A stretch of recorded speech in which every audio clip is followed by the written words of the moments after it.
Light is the fastest thing we know. It's so fast that we measure enormous distances by how long it takes for light to travel them.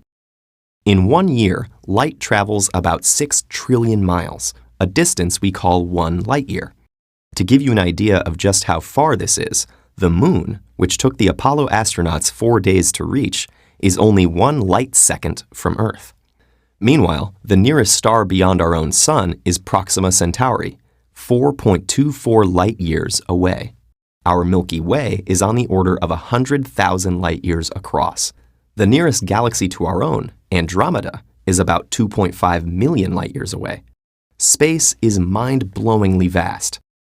But wait, how do we know how far away stars and galaxies are? After all, when we look at the sky, we have a flat, two-dimensional view. If you point your finger to one star, you can't tell how far this star is. So how do astrophysicists figure that out? For objects that are very close by, we can use a concept called trigonometric parallax. The idea is pretty simple. Let's do an experiment. Stick out your thumb and close your left eye. Now, open your left eye and close your right eye. It will look like your thumb has moved, while more distant background objects have remained in place. The same concept applies when we look at the stars. But distant stars are much, much farther away than the length of your arm, and the Earth isn't very large, so even if you had different telescopes across the equator, you'd not see much of a shift in position. Instead, we look at the change in the star's apparent location over 6 months, the halfway point of the Earth's year-long orbit around the Sun.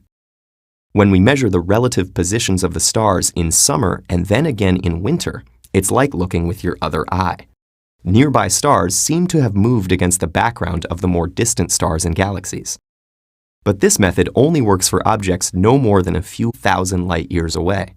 Beyond our own galaxy, the distances are so great that the parallax is too small to detect, with even our most sensitive instruments. So at this point, we have to rely on a different method, using indicators we call standard candles. Standard candles are objects whose intrinsic brightness or luminosity we know really well. For example, if you know how bright your light bulb is, and you ask your friend to hold the light bulb and walk away from you, you know that the amount of light you receive from your friend will decrease by the distance squared.